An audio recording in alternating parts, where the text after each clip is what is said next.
Ladies and gentlemen, the 3 knockdown rule on Triller is in effect. I'm Steve Kim, joined by Mr. Chavez Ravine, Mario Lopez, spending a lot of time at the stadium recently. A lot of time. It's like the Lopez fan bam lives there. More on that later. Props on the wig, by the way. Looking nice and dark. In the gear, rocking El Gran Campeón Mexicano. Órale. Chavez right there. Shout out to the Foos here, too. They're big supporters and listen to the podcast. And Smoking Tim Frazier, Buffalo Knuckles, and Tino on the edits. We've got so much to talk about. Let's get into it. Last weekend, Saturday night from Dickies Arena, Fort Worth, Texas on The Zone. Here's the card. Vergil Ortiz, 9th round stoppage over Michael Mckinson.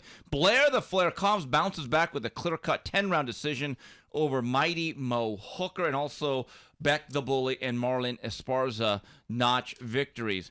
Mario, Vergil Ortiz is now 19 up, 19 down. He's number 1 in the WBO. If you were running his career, would you pull the trigger with an available title shot? Yes, but before we get to that, that was a fun night of fights.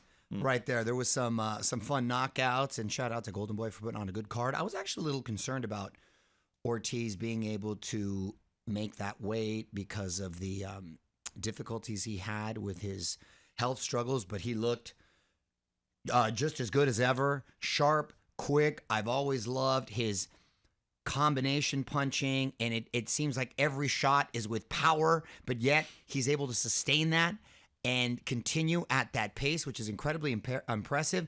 But my guy Mckinson came to fight in the first round. He at least, for a guy who is not known for his punching power, he was willing to let his hands go, which I can respect. In the first couple rounds, I thought he kind of made it interesting. He didn't just show up for the check. He looks like he really wanted to win, and Vergil might have been a little rusty. It has been almost or about a year since we had last seen him, and it took him a couple rounds to kind of get his groove and his distance, but then he started putting those punches together, and that was all she wrote. Beautiful shot to the body, and that inevitably was what caused his demise. So it was a nice performance, nice comeback after a long layoff.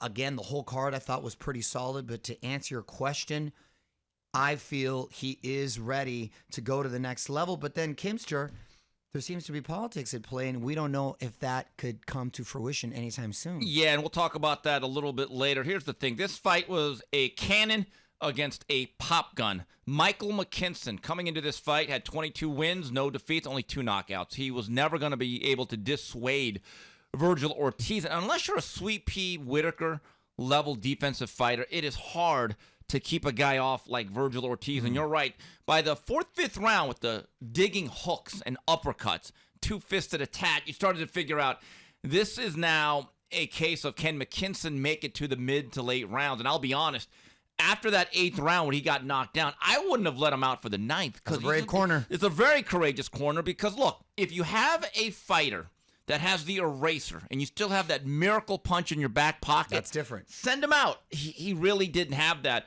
As for Vergil Ortiz, the way I look at it, him and Boots Ennis are now 24 and 25 respectively. They're number 1 in various weight rankings at 147. If a certain fight does not happen by this year, as I wrote for Snack.com, K9's Corner, they need to pound the table. Because right now, those two, you've been on the freeway in LA. In fact, you got backed up in an accident early this morning. You ever been on the freeway and all of a sudden you see a bunch of brake lights and you're like, oh, jeez. And it's 2 18-wheelers that have collapsed on their side? Unfortunately, yes. Those are those 2 guys we're going to mention later right now. And boxing needs more free-flowing traffic. As it relates to Mo Hooker, in the immortal words of Boys to Men, it's the end of the road. Oh, damn. And he needs to let go. People just turned off the... Yeah, and he needs to let go. He's got no legs, no reflexes, no nothing. Don't serenade me anymore. Yeah, I won't. And Blair Cobbs with a big victory coming off his loss to Alexis Roach. And also Michael Conlon in Belfast, Ireland, with a 10-round decision in his comeback against Miguel Mariaga. Moving forward, this Saturday night, on ESPN from Bully, by the way, Resorts World Las Vegas. Talk about him later. On ESPN, it is the return. It used to be the takeover. Now it's the quote-unquote take back. Teofimo Lopez returns against Pedro Campa. Mario, what are your expectations for this weekend? Well, you know how I felt about Teofimo. I thought he was one of the best blue-chip prospects in the sport, and coming off the heels of beating Loma when no one wanted to face him, and he won convincingly. Yeah, he did win. He did. He was on top of the mountain. Then COVID hit, injury hit. Greed hit. Let's be honest. Well, yes. Greed hit. And then a little greed and possibly some mismanagement. We don't know. But a series of bad events happened to halt that momentum. Then we saw him against a very game, well-prepared Kambosos. And he did lose that fight. He feels he won that fight, but it was a very close fight. It wasn't like he got out there and got bludgeoned or really got his ass handed to him where, wow, it looked like he maybe overachieved that night in Loma. He fought a very well-prepared game, Kambosos, and it was still a competitive fight. He didn't look his normal self, but it was still a competitive fight. We're going to see how he comes back emotionally and psychologically from this because a guy like Teofimo, who I feel has all the physical tools, and prior to the Kambosos fight, it seemed like his mind was 100% set. He was focused and disciplined. That guy, I feel, is a problem for anyone at 140. And I actually think he will even excel at 140 because I think he was killing himself to make that weight. I think the speed stays there. I think the power even gets that much better. We're going to see if the confidence is still there. I don't disagree. From a physical and technical and fundamental standpoint, if he is focused and doesn't have all these distractions, he's as good a young fighter as there is in the sport of boxing. It's all up here, though, and I just wonder about the psychological stuff, all the distractions. And you say he didn't get bludgeoned against Kambosos. I thought it was clear, maybe close, but it was clear he lost that fight. Oh, I agree with you. I agree with you, but it wasn't we're not talking a one-sided beatdown either. When going back to that fight, in the 10th round, when he floored Kambosos, I said, okay, order has been restored. And then I thought Kambosos won the next 2 rounds to put the stamp on that victory. That was well-deserved. Agreed. You say he didn't get bludgeoned, but he certainly got bloodied. Remember that classic movie, Carrie? It's basic. And the prom? Sure. Yeah, Teofimo looked like that after that bucket of blood or red stuff was splashed all over her. It's a little aggressive. It is, but that's what he looked like. I mean, that fight took a physical toll, and now they're coming out with this, well, there was a hole in my body. I could have died. Can I tell you something was kind of weird, and you may think I'm crazy? Ever since he took that big hit in the solar plex from the mountain. Which you questioned, by the way. I questioned. Dude, Houdini died that way. What? Houdini. He couldn't escape it, huh? Wow. Oh, my God. He done want. He actually died having someone hit him. I didn't know that, right, Fraser? Really? Hitting him in the solar. Yeah, that's how Houdini died. And you're getting this literal mountain of a man. He's just pounding. Hitting you like that. And I was like, what the hell? He hasn't been the same since then. That's all I'm saying. Yeah. He hasn't been the same since then. So hopefully he learned a lesson. He's not allowing himself to do that. But yeah, Houdini, I just taught you something today. So you stuff like that. Not only is it a distraction, it could be extremely detrimental to your health. And that's why you train to train. You should not train for social media. Question, when Teofimo says stuff like, I'm still the most special fighter of this era, and I won that fight, is that confidence or is it delusion? I think he is telling himself that out of sort of psyching himself up and just believing and keeping the mindset that you cannot be beat. So I get his thinking, but I know deep down how he's an honest guy. He's a smart kid. I think he knows how he feels, but I think he has to put that energy out there as to not give out the facade, to not question himself. Do you find it interesting that, and I don't know if you were planning on getting to this later, that as the Ryan Garcia Tank Davis fight looks to go to Bolivian, as you would say, that now they're thinking of Teofimo Lopez. That's the name that's being brought up, assuming, of course, he gets past this weekend with Ryan Garcia. That's very interesting, and I think a very dangerous fight. And by the way, one Oscar De La Hoya says he will be in attendance in Las Vegas this Saturday. But again, here's the issue. The same hurdles exist, but with different platforms. But he's proven, in history has shown, that he is able to make fights with Top Rank a lot easier than it has been in the past with PBC. But it has been done, and he has done it. But if you're the zone, you're telling Golden Boy, you're taking Ryan Garcia where? No, he stays on the zone. And if you talk to Errol about the zone, what do you mean? It's the dead zone. We're on ESPN. Same hurdles. He's a clever guy, though, and I would have more faith in Bob being able to figure something out than anyone else. Yeah, and by the way, I am not surprised one scintilla, one iota, that the Tank Ryan Garcia discussions went absolutely nowhere. I would put a little Honestly. bit more of that, honestly, though, and am I wrong in thinking a little bit more on Mayweather and PBC for the fact that they're using the weight as a bit of an excuse. I could see if Tank has never fought at 140 before, but he has. Yeah. He has a couple times, as a matter of fact. So then where is the issue if you're so confident? I think they both share the blame, and as the kids say, this was all hat. Or is it cap? No, it's cap, anyway, fool. Come on. Also on this card, Don't sing anymore and don't do references anymore. great young Puerto Rican prospect Xander Zayas. Every time I see him, all I could say is "Wepa," and also prospect Troy Isley, brother, is on the card. Moving on to news and notes. I like this fight from Golden Boy. They announced it Saturday. They don't have a venue or anything else set. But November 5th, I like William Zepeda. As I like to say, fights like he's double parked. He's in a rush to get out of there. Right. Takes on the technician, Joseph Diaz. Love that fight. Hey, you know what? Tip of the hat to Jojo Diaz. My guy does Anybody. Anybody. He don't take easy fights. He does not take easy fights. So that's a great fight for both of those guys. And I think whoever it comes out of that with the W is right in the mix. For Zepeda, he likes to be a fast break, full tempo, hell-bent for leather fighter. The question is, Joseph Diaz is a very slick customer. Exactly. And he's going to hit him right down the middle with some jabs. Good little counterpuncher. Yes, so now we're going to see tempo is important in this fight. Now, look, we know Joseph Diaz, more of a 26-30, doesn't have much pop, but he's sharp, and he's the type of guy that hits you with blind spots.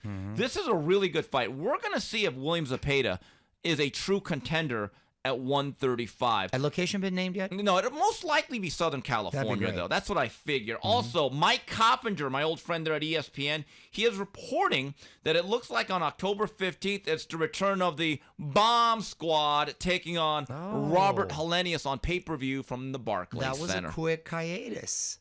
Not bad. Not bad at all. Good for him. I'm glad. It's great for the sport. I saw Francis Ngannou, UFC champion, visit him the other day, and they're supposed to be training together. I know Tyson Fury is sort of teasing that fight with Ngannou, which I would say is ill-advised, but I'm sure it'd be very lucrative for Ngannou. But that's great for the sport that Wilder's coming back. Yeah, he's an exciting guy, and he's one of those characters or figures in the sport. When he fights, you mark it on the calendar.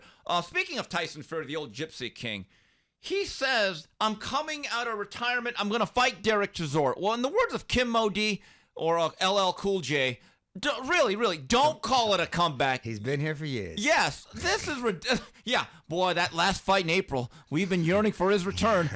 I don't look. Here's the issue with Tyson Fury. I don't mind this being a second fight of the year. I've been on him for his inactivity. Doesn't make a lot of title defenses. If this is a placeholder fight for him to face the winner of whether it's Joshua or Furyk, which comes up in about 2 weeks, I'm fine with this. Usyk, you mean? Usyk, you're right. So my view is this. Okay, Wilder and Fury are both coming back in the second half of 2022. That's a good thing. The question then becomes, hopefully, at least for Fury, it leads to whoever is the winner of Joshua Usyk. I don't want to hear that, well, if Joshua wins, it's a big fight, but if Usyk wins, I don't want the fight. No, that's not the way you defend a title. No. That's a buzzkill. I think Fury feels very comfortable regardless of who he faces, either of those fighters. Honestly, how can he not be the favorite and the heavy favorite? And I think he matches up well with both. Look, I always thought his performance at the end of the last fight, I accomplished everything I can, and da-da-da-da. Yeah. Just to kind of build the hype, try to build the hype a little bit. He didn't need to, but I take his retirement announcements less seriously than yours about jiu-jitsu. You're so stupid. Yeah. He's like the Stones at the farewell tour. He keeps coming back. But he's a guy also that he needs to be in the gym because, as we've seen, he balloons up. So if you maybe catch him a little rusty and you never know. Could be interesting. All right, we come back here on the 3 knockdown rule on Triller. We wrap it up with Ask Mario and Final Flurries. And we're back on the 3 knockdown rule on Triller. Mario Lopez, Steve Kim, talking all things boxing and beyond. Let's get to the Ask Mario portion of this fine program. Here's one from an old caller, old watcher, old viewer of ours, Indy Spanglish. I thought Rolly Romero was fighting well against Tank before he got caught and put to sleep. Do you think him looking so good actually hurt his chances at getting another shot at a top contender? Meaning Rolly.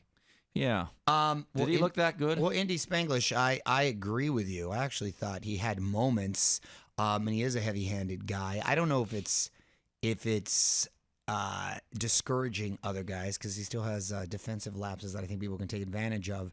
So, and now he's a bit of a name, and you're going to get some buzz with his antics at press conferences because I actually think he's kind of in the mix. But ironically, because of the success with Raleigh, that's after seeing that, or the moments he had, actually gave Garcia, I think he's a live dog in that fight, should it ever get made against Tank. His new shtick, Rolly Romero, is to go to every fight and just ham it up with the crowds, and they eat it up. I know. So, but there comes a point, though, wait, that fight's been about, 2 months from now, right? Yeah. When's he getting back in? I know. You gotta craft your skill because he's still a very raw fighter. Look, can he hit through a wall?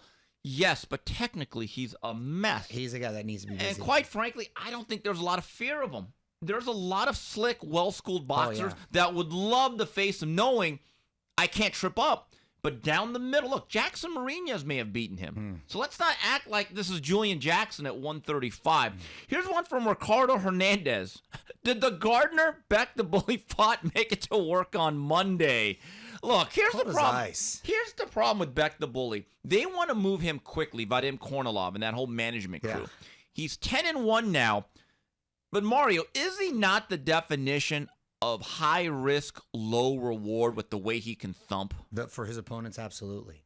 Absolutely. I thought because of the Rosado fight that people might be a little bit more hesitant. Well, no, willing, yeah. More game to face him now. So hopefully that'll be the case. Sometimes it's a blessing. Yeah, look, here's the issue. I don't know if he's a top 10 super middleweight, but Mario, after he fought, I went on and I checked every ranking at 168. There are guys I'd pick off. If I'm Beck the Bully, I know he'd stop them in 4 or 5 rounds. But again, that doesn't necessarily make him a contender, but he's 26 or 27.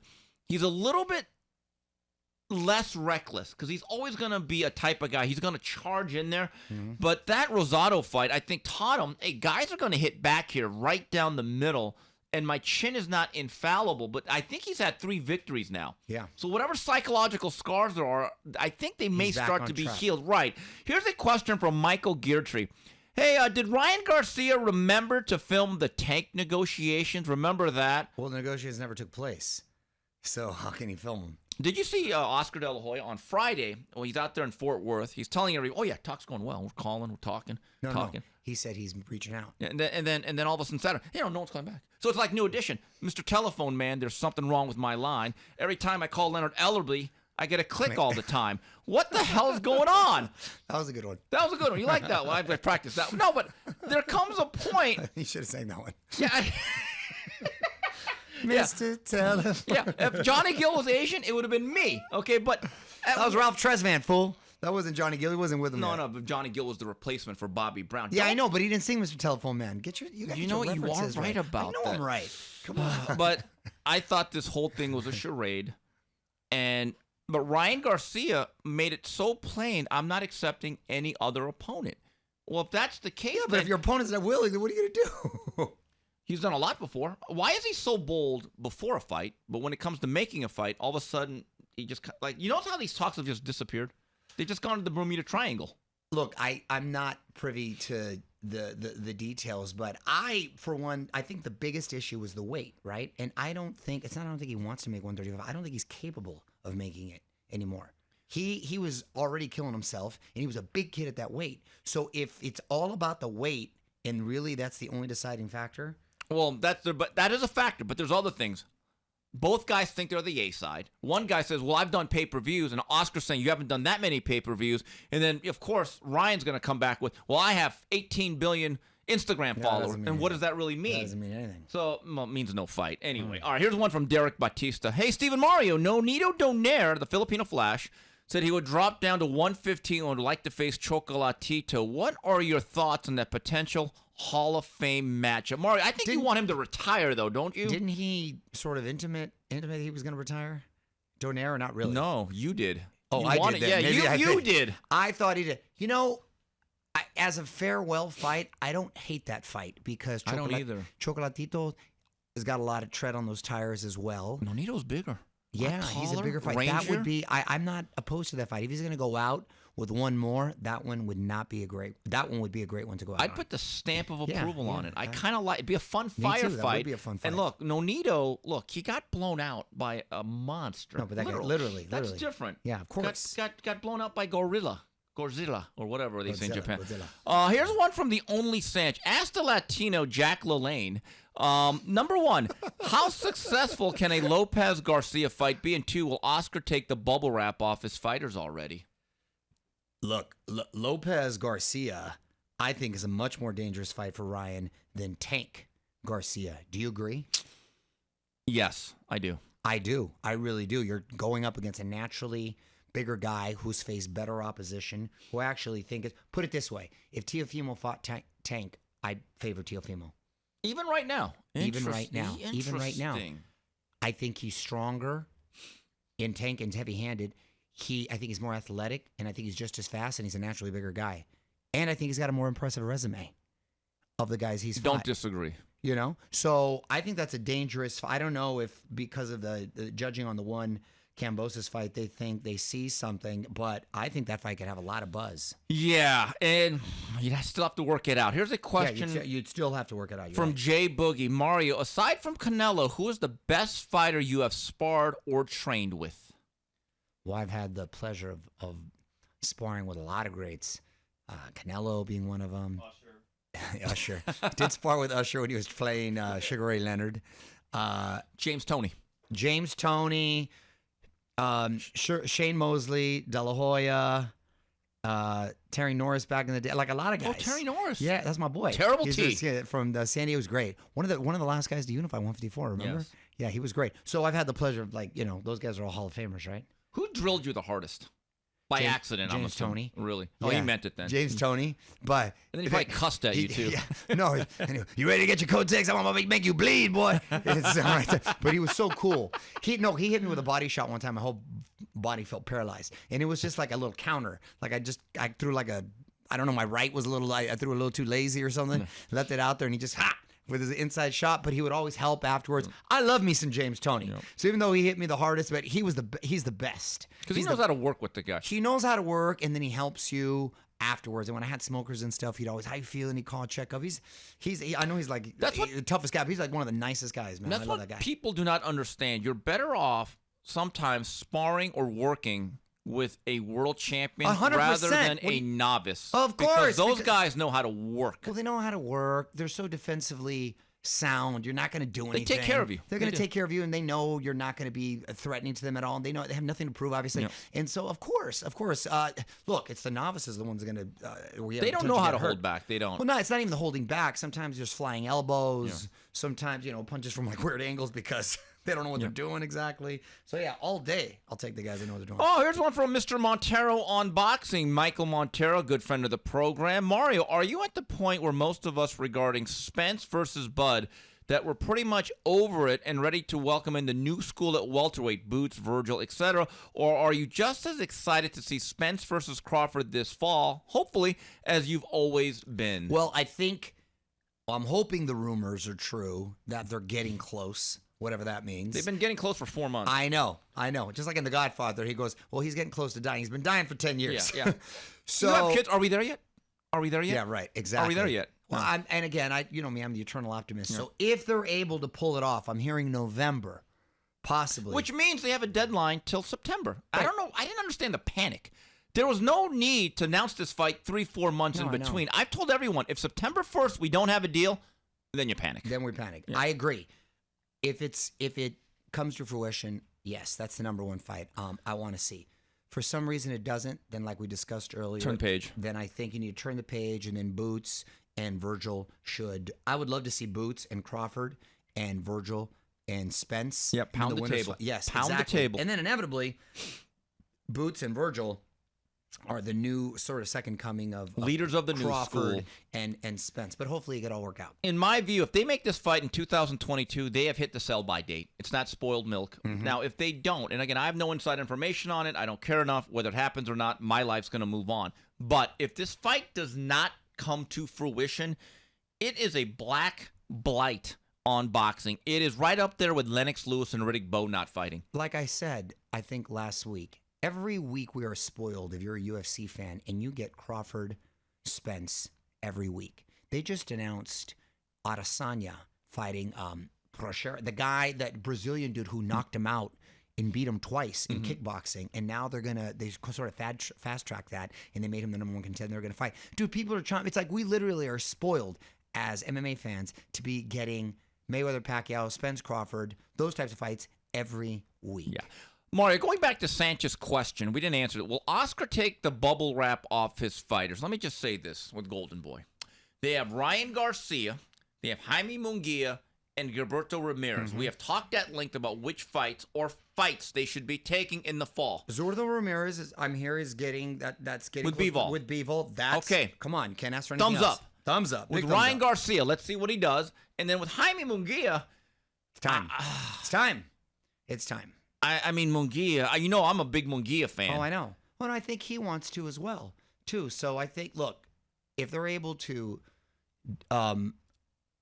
solidify Ramirez and Bivol and Garcia and Teofimo, I'm not even going to mention taking anymore, Teofimo, okay? Thumbs up. Yes. Thumbs up. And as well as Munguia and like a Charlo, thumbs up. We're looking good. And here's one from A. Flores. Mario, since Kim's sideburns seem safe because Bud and Spence won't fight each other. We don't know. But by the way, 1st. they're already coming out. I'm a man of my word. Look at this. Right they're looking good, Kim. Thank you. Oh, look how handsome you are. Yeah, okay, but here's the other question. The part. Let me zoom in. Yeah, shut up. Dang, I'm going to get a picture right now. So here's the thing. Let me see the side. Right there. Yeah. Oh, okay. Wait, hold on. Don't Right there. Oh. Okay, so here's the question. Will Kim put on a sideburns bet on whether Virgil or Boots fight for a title shot or each other within a year? Why is there no talk? You're gonna end up looking like Elvis Presley with the chops, dude. I'm gonna look like Joe Torre in 1973. I mean, look, here's the that's an interesting question. Why aren't Boots and Virgil being talked about on a collision course? Is it because they just need a belt? Is it really that simple? I think the thought out there, thought process is that they're both on separate paths to Crawford and Spence. And then however that pans out, I should say. A collision course. Then there's a collision course. Yeah, so I don't think it's and I like that. If it were all things were to happen in the way they're supposed to and they inevitably meet. The more and more people on Twitter are saying, well, wait, Steve, we know you love Boots. We know Virgil has a much better resume. You know what? I can't disagree. And I just wonder, look, here's the thing that bothers me about Boots, because I know he's a guy with high character, very high ceiling. Really like him. Did our show. It was really cool. Incredible talent. In 2022, at age 25, he's fought 4 minutes. When's he fighting again? Look, I saw this. When is he fighting again? The other day. 4 minutes. No, I know. Exactly. Wait, I saw this, and I thought I sent it to you. And Oscar sent it to me. And I talked about it. Wait, I sent it to him hold on. He sent me on IG. I mean, again, my view is young fighters need to sharpen their tools or it's going to get dulled. I agree. It's really that simple. So look at this.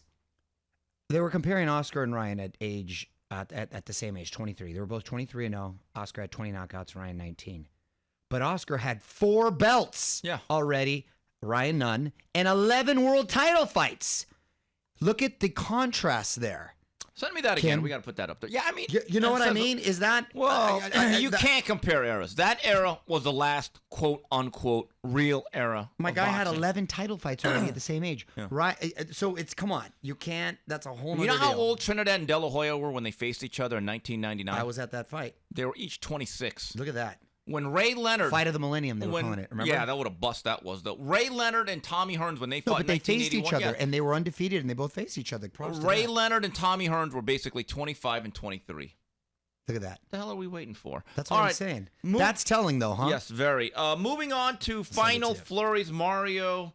It'll always be time for Dodgers baseball. It's Rest time in peace for Dodgers baseball. So I went to the game last night. to the great Vince Scully. And they still use his, they blast his voice over starting. And there's a nice memorial on Vince Scully Drive when you enter it right there. Look, my guy, whoever has a job for 57 years at the same place, he came over when they were still with Brooklyn. And what I loved about Vin is that aside from his cadence and his voice being so soothing. He was such a knowledgeable guy. And baseball really is the hardest sport to call because there's so much dead time. There's a windup in the pitch and it's low to the outside. And then Steve Kim's been batting .330 and he comes from Montebello. You have to fill so much time. You have to do so much research. But what I thought was so great about him, he always knew when to lay out and let the moment speak for itself. When Kirk Gibson hit that home run in '88 in the World Series against the A's, he didn't speak for 1 minute and 45 seconds, which is an eternity on TV. And he let the audience and the moment just sort of play out, and it consumed you. And I remember as a kid, just being in awe of that. And I was like, wow, I was really caught up in that moment and the energy. But honestly, a lot of people talk about the GOATs and the best. He really was the best when it came to broadcasting. Mario, the Kirk Gibson home run, I think his last words before he laid out, he said, in a year of the improbable, the impossible has happened. Yep, I Game remember. 1 of the '88 World Series. People don't know this. Dwight Clark's the catch, iconic catch from Joe Montana. Oh, yeah. That was his last football game on CBS. Vince Scully called that? Yes, he did. Oh, my God, I can't remember that. fact- That's crazy. In fact, I think Vince Scully may have been John Madden's first partner as he went to CBS. That's right. He also did a lot of other things outside Golf. of baseball. Great golf did, announcer. Right. He has a great golf voice. He put me to sleep. When I was Soothing. when I was a kid growing up in Valencia, California, I was part of the millions of people that had a transistor radio as you're supposed to go to bed Damn, at 9 how o'clock. old are you? And Fuck. I would listen to Dodger games in the late 70s and right around 1980. Son of a bitch. You're like 68 years old, aren't you? 68. This fool is like so old. Yeah, but I look no older than 57. But Vince Scully. Transistor radio. No Yeah. shit. Transistor From Radio What- Shack, too. From radio. Oh, yeah, that would happen. Gosh, damn. Dude, I'm working with a senior citizen. And over you had here. to like point the radio in a is certain crazy. direction to actually get the thing going. God. But Vince Scully was truly a special Did you have color human being. TV or was it just black and white? We had both. We transitioned. We had the VCR and Beta. You threw me off with We had that the one Atari right there. 2600, the Listen, ColecoVision. and Do you remember obviously- the old fireside chats? He's synonymous with the Dodgers, of course. Speaking of which, I feel like the Lopez fan bam has been living there as of late. They're 16 games as we speak in first place. Do you see? And by the way, we don't have Walker Buehler back, Frazier's doppelganger. We don't have Dustin May, Gratterall, a lot of important arms. Urias pitched last night, Julio, and he pitched a hell of a game, only allowed one run. They won 10-1 against the first place Twins. Do you see anything holding them back from going to the series? No. Really? They look like the team of destiny, and the Padres, they're the most overrated threat since the Y2K virus. My God. On that text thread, all these people, they all thought Tatis, Machado, Soto, they gave up the farm system. You don't see them coming back. They might not even make the playoffs. They're huh? bums. They're bums. It's a collection of talent. It's not a team. They're Collection bums. of, right? There's a difference. You got to be a team. Right. And that's why I call them Y2K. There's a lot of nothing. As soon as the zero hits, nothing. Nothing happens. Y2K. Yeah, you know. Yeah. But the Dodgers, they're a machine. They are now the modern day evil empire, what they used to call the Yankees. How old were you during Y2K? He was 45. 45. Hopefully they face the Yankees in the playoff. One last note as comes to baseball. I had the pleasure of playing, which I've done every year since been there, Clayton Kershaw's Ping Pong for a Purpose Kershaw Challenge, which is a really cool event. They shut down Dodger Stadium, and a lot of the players there and a bunch of celebrities, a bunch of people go. He raises a lot of money. He's a really good dude. Raises a lot of money for impoverished kids here, actually all over the world, in Africa and as well as here. They raised like $2 million that night, so it's a really good deal. But instead of a golf tournament, instead of a charity type event like that, this is a ping pong. He calls it ping pong, not table tennis. Ping pong for purpose. That's old That is what it's school. called, dude. And he is good. And some of the players are good. And so usually I play with Adrian Gonzalez, but he's been out of the country for a minute. So I got paired with Dave Roberts, Doc, the manager, who's a hell of a nice guy. But my guy was killing me. My back was hurting carrying him in Let me ping guess, pong right he there. plays by the book. Oh my gosh! As soon as you get a dude that starts like 4 feet back from the table and they start holding their paddle back like this, you know you're in trouble. Oh, no. You know you're in trouble. They I got got my Chinese- Forrest oh, Gump they got- on they got for a little Chinese with bit. it. Oh, my God. Oh my gosh! But it's so much fun. You got to come this next year. There's a bunch of bars and food. Oh. And it's a good time, and you're playing a lot of ping pong right there. I gotta imagine, I'm not trying to be stereotypical. Your ping pong game is probably solid, right? You know what? By Asian standards, not good. Like my SAT scores. By Asian standards, not Did good. you suck at math too? You know what's funny? That's the funny thing. I'm good at driving, bad at math. It's the What? craziest thing. Wow. Craziest thing. I know. And I'm 6'2". Imagine that. Dang! I'm the Asian anomaly. You're the Asian Your name should be anomaly. cultural appropriation. I get it. Oh, by the way, another rest in peace moment. Olivia Newton-John passed away. I didn't know she was going through some health issues. Wow. Great career. So I had the honor of interviewing her a lot throughout the years, and she, one of her last TV appearances was on Access Hollywood just this last year. She looked great. Yeah. She really did. She aged beautifully. She looked great, and she had been battling cancer for like 30 years, and she had beat it. 30? Yeah, and then it came Jeez. back in breast cancer. She had beat it for a while, and then it came back, and unfortunately, she had lost this battle.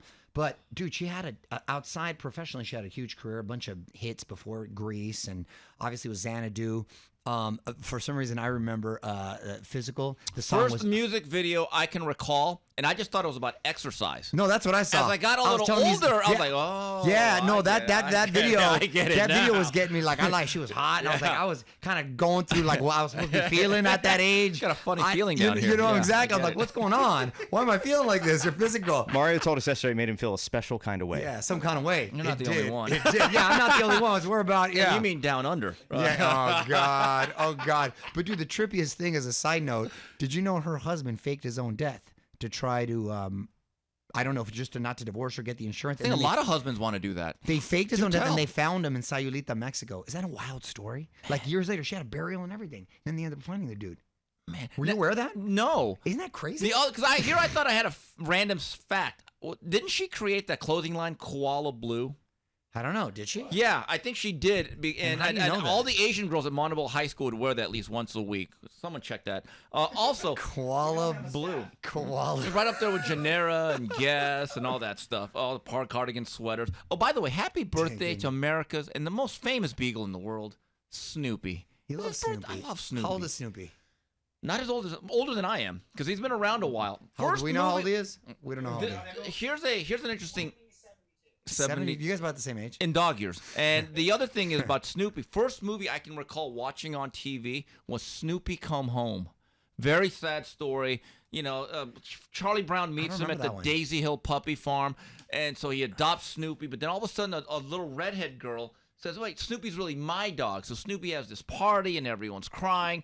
And then Snoopy and Charlie Brown have to they're going to separate. I don't So he remember walks that him one. to the house.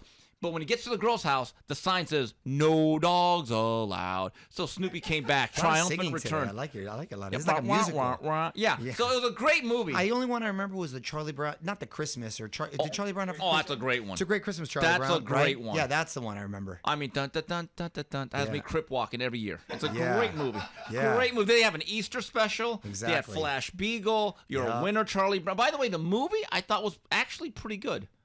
They had about 2.5 hours, like the CGI. I didn't quite the You've same. been a big Peanuts fan for a But while. I remember. long live and happy birthday to Snoopy, and rest in peace to the likes of Vince Scully and Olivia Newton-John. All right, well, Yeah. that's it for this week's edition of the 3 Knockdown Rule on Triller. On behalf of Mario Lopez, Smoking Tim Frazier, Justin Buffalo Knuckles, and Tino Tino. on the edits, goodbye, everybody.